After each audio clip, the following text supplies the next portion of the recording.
nay chúng tôi sẽ giới thiệu đến quý vị và các bạn một chiếc máy, hay đúng hơn là một thiết bị cắt cành trên cao. Trước cái thiết bị này chúng ta phải sử dụng để lắp vào chiếc máy cắt cỏ. Máy cắt cỏ nó có chiều dài là 2 mét. Và sau đây tôi sẽ mở chiếc máy lên ra.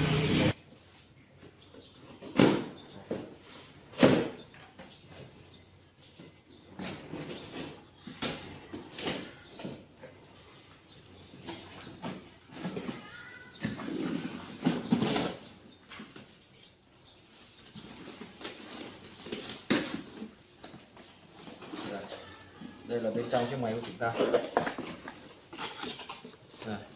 Chiếc thiết bị này thì được bọc rất là cẩn thận.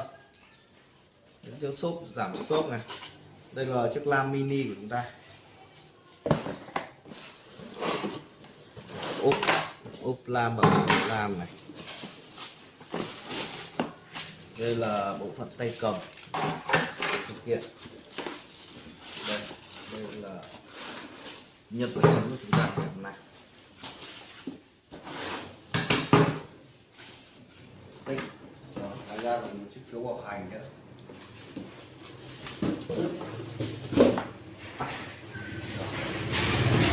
Sau đây tôi sẽ lắp qua chiếc máy này để cho quý vị các bạn thấy cái hình dáng cụ thể của nó.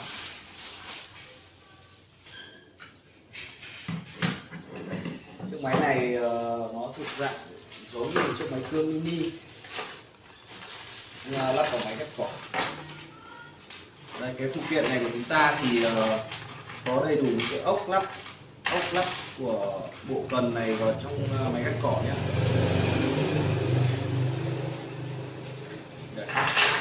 Đầy đủ ốc lắp nhé. Rồi, đây tôi sẽ lắp cho quý vị và bạn xem. Đây, tương tự như cái ốp lam của máy cưa. Quý vị và bạn có thể đến xem gần. Nó tương tự như cái máy cưa của chúng ta.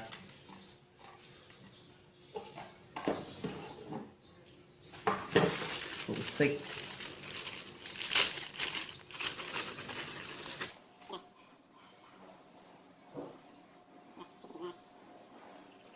Lưu ý là các bạn vẫn phải lắp đúng chiều xích, có mũi tên.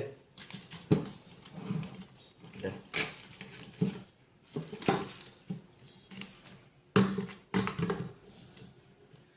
Chúng ta lắp bắt cho đúng ốc nhé. Đúng ốc thì nó sẽ vào luôn.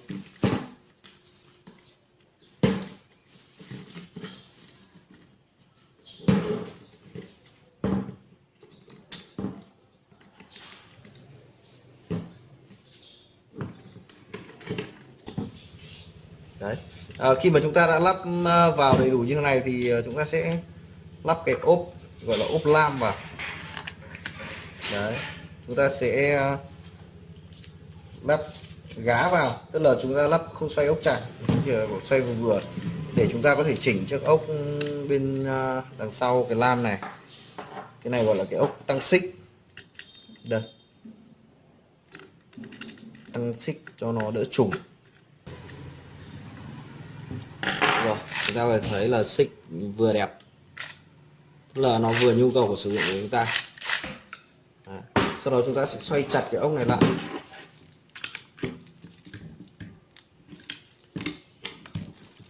Đó. Đây. Đây là phần đầu của máy của chúng ta này. Lưu ý là khi mà sử dụng chúng ta sẽ phải đổ nhớt bôi trơn xích vào đây. Đây là phần đổ nhớt bôi trơn xích. Đó. Rồi. Tiếp tới là tôi sẽ lắp cho quý vị xem bộ cần đầy đủ của nó.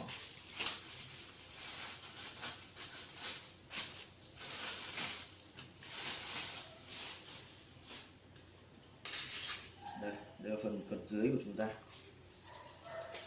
Chúng ta sẽ xoay nới cái này ra.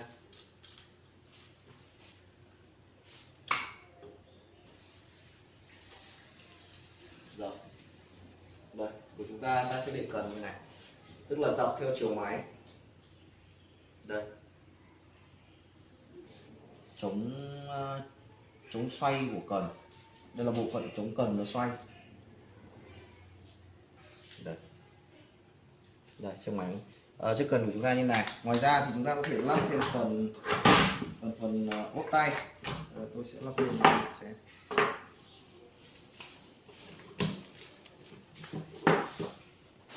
Đây.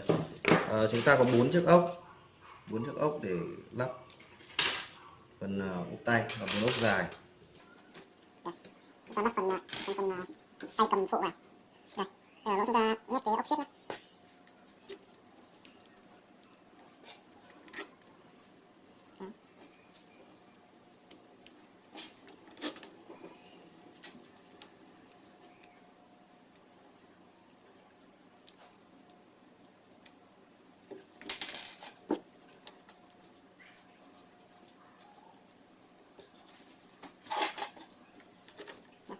Sau khi chúng ta gắn lại thì nó sẽ xoay chặt ốc. Đây là chiếc thiết bị cưa cành trên cao hoàn chỉnh của chúng ta. Đây.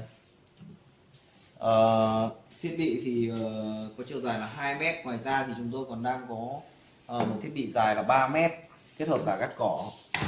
Chiếc thiết bị này thì chúng ta sẽ lắp vào những chiếc máy cắt cỏ 2 thì như là động cơ 260 hoặc là chiếc cắt cỏ 4 thì là máy GX25. Đó.